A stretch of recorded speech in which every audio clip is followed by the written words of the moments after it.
Hi ಸ್ನೇಹಿತರೆ, ಎಲ್ಲರಿಗೂ ನಮಸ್ಕಾರ. ನೋಡಿ, ಗೃಹಲಕ್ಷ್ಮಿ ಯೋಜನೆಯ 12ನೇ ಕಂತಿನ ಹಣ ಫಲಾನುಭವಿಗಳ ಬ್ಯಾಂಕ್ ಖಾತೆಗೆ ಈಗಾಗಲೇ ಜಮಾ ಆಗೋದಕ್ಕೆ ಶುರುವಾಗಿದೆ. ಇಂದು ಕೂಡ ಸಾಕಷ್ಟು ಫಲಾನುಭವಿಗಳ ಬ್ಯಾಂಕ್ ಖಾತೆಗೆ ಗೃಹಲಕ್ಷ್ಮಿ ಯೋಜನೆಯ 12ನೇ ಕಂತಿನ ಹಣ ಜಮಾ ಆಗಿದೆ. ನಾಳೆ ಮಂಗಳವಾರ ಕರ್ನಾಟಕದ 23 ಜಿಲ್ಲೆಗಳ ಫಲಾನುಭವಿಗಳ ಬ್ಯಾಂಕ್ ಖಾತೆಗೆ ಸರ್ಕಾರದಿಂದ ಗೃಹಲಕ್ಷ್ಮಿ ಯೋಜನೆಯ 12ನೇ ಕಂತಿನ ಹಣ ಜಮಾ ಆಗಲಿದೆ. ಹಾಗಾದರೆ ಬನ್ನಿ ವೀಕ್ಷಕರೇ, ಆ ಒಂದು ಜಿಲ್ಲೆಗಳ ಹೆಸರು ಏನು ಮತ್ತು ಸರ್ಕಾರದಿಂದ ಗೃಹಲಕ್ಷ್ಮಿ ಯೋಜನೆಯ ಪ್ರತಿಯೊಂದು ಫಲಾನುಭವಿಗಳಿಗೆ ಒಂದು ಮುಖ್ಯವಾದ ಮಾಹಿತಿನ ಕೊಟ್ಟಿದ್ದಾರೆ. ಆ ಒಂದು ಮಾಹಿತಿ ಏನು ಅಂತ ನಾನು ನಿಮಗೆ ಈ ಒಂದು ವಿಡಿಯೋದಲ್ಲಿ ತಿಳಿಸ್ಕೊಡ್ತಾ ಇದ್ದೀನಿ. ಅದಕ್ಕಿಂತ ಮೊದಲು ವಿಡಿಯೋ ನೋಡ್ತಾ ಇರುವ ಪ್ರತಿಯೊಬ್ಬರ ಹತ್ರ ಕೂಡ ಒಂದು ಚಿಕ್ಕ ರಿಕ್ವೆಸ್ಟ್ ಇದೆ.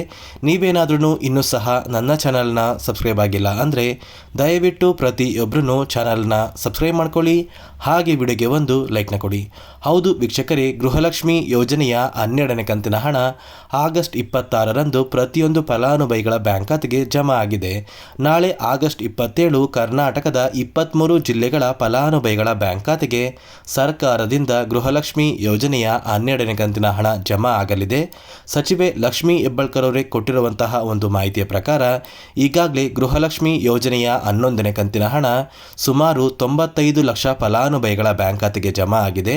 12ನೇ ಕಂತಿನ ಹಣ ಕೂಡ ನಾಳೆಯಿಂದ ಪ್ರತಿಯೊಂದು ಫಲಾನುಭವಿಗಳ ಬ್ಯಾಂಕ್ ಖಾತೆಗೆ ಜಮಾ ಆಗುತ್ತೆ ಅಂತ ಒಂದು ಮಾಹಿತಿನ ಕೊಟ್ಟಿದ್ರು. ಅದೇ ರೀತಿ ಪ್ರತಿಯೊಂದು ಫಲಾನುಭವಿಗಳಿಗೆ ಗೃಹಲಕ್ಷ್ಮಿ ಯೋಜನೆಯ 12ನೇ ಕಂತಿನ ಹಣ ಈಗಾಗಲೇ ಜಮಾ ಆಗಿದೆ.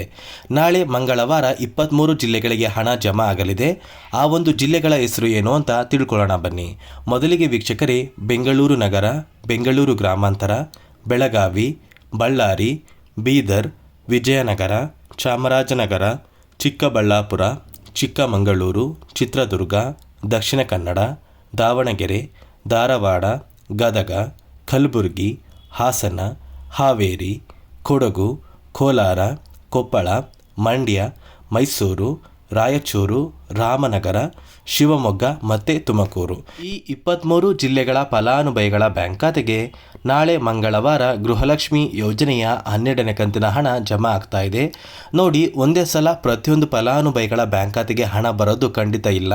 ಹಂತ ಹಂತವಾಗಿ ಪ್ರತಿಯೊಂದು ಫಲಾನುಭವಿಗಳ ಬ್ಯಾಂಕ್ ಖಾತೆಗೆ ಹಣ ಜಮಾ ಆಗುತ್ತೆ. ಒಂದು ವೇಳೆ ನಿಮ್ಮ ಬ್ಯಾಂಕ್ ಖಾತೆಗೆ ಗೃಹಲಕ್ಷ್ಮಿ ಯೋಜನೆಯ 12ನೇ ಕಂತಿನ ಹಣ ನಾಳೆ ಬಂದಿಲ್ಲ ಅಂದರೂ ಕೂಡ ಆಗಸ್ಟ್ ತಿಂಗಳ ಅಂತ್ಯದಲ್ಲಿ ಪ್ರತಿಯೊಂದು ಫಲಾನುಭವಿಗಳ ಬ್ಯಾಂಕ್ ಖಾತೆಗೆ ಹಣ ಬಂದೇ ಬರುತ್ತೆ. ವೀಕ್ಷಕರೇ, ದಯವಿಟ್ಟು ಪ್ರತಿಯೊಬ್ಬರೂ ಆಗಸ್ಟ್ ತಿಂಗಳ ಅಂತ್ಯದವರೆಗೆ ವೇಟ್ ಮಾಡಿ.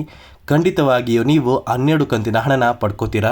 ಅದೇ ರೀತಿ ಗೃಹಲಕ್ಷ್ಮಿ ಯೋಜನೆಯ 11ನೇ ಕಂತಿನ ಹಣ ಕೂಡ ಪ್ರತಿಯೊಂದು ಫಲಾನುಭವಿಗಳ ಬ್ಯಾಂಕ್ ಖಾತೆಗೆ ನಾಳೆ ಬರ್ತಾ ಇದೆ. ಇನ್ನೇನು ಕೇವಲ 20 ಲಕ್ಷ ಫಲಾನುಭವಿಗಳ ಬ್ಯಾಂಕ್ ಖಾತೆಗೆ ಮಾತ್ರ 11ನೇ ಕಂತಿನ ಹಣ ಬರಬೇಕು.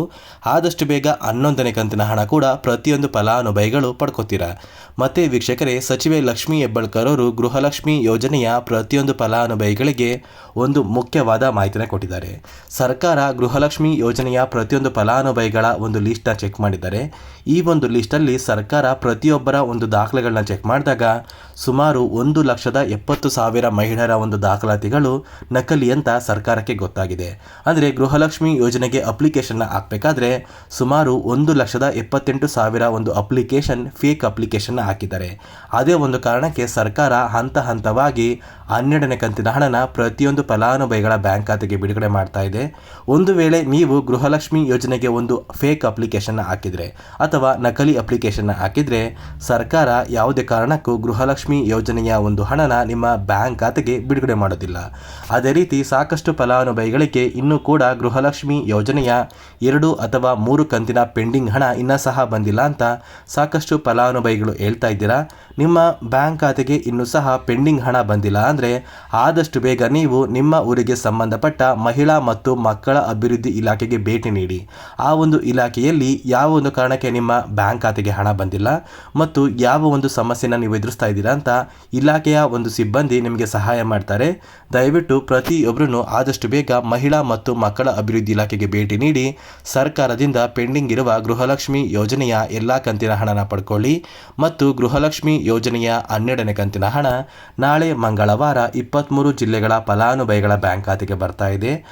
ಹಂತವಾಗಿ ಪ್ರತಿಯೊಂದು ಫಲಾನುಭವಿಗಳಿಗೆ ಈ 12ನೇ ಕಂತಿನ ಹಣ ನಿಮ್ಮ ಬ್ಯಾಂಕ್ ಖಾತೆಗೆ ಬರುತ್ತೆ ಅಂತ ಹೇಳ್ತಾ ಇದಿಷ್ಟು ಸರ್ಕಾರದಿಂದ ಬಂದಿರುವಂತಹ ಒಂದು ಹೊಸ ಮಾಹಿತಿಯಾಗಿದೆ.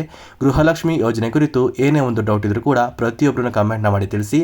ಅದೇ ರೀತಿ ಪ್ರತಿಯೊಬ್ಬರೂ ನನ್ನ ಚಾನಲ್ನ ಸಬ್ಸ್ಕ್ರೈಬ್ ಮಾಡ್ಕೊಳ್ಳಿ. ಹಾಗೆ ವಿಡಿಯೋಗೆ ಒಂದು ಲೈಕ್ನ ಕೊಟ್ಟು ಈ ಒಂದು ವಿಡಿಯೋನ ನಿಮ್ಮ ಸ್ನೇಹಿತರಿಗೆ ಶೇರ್ ಮಾಡಿ.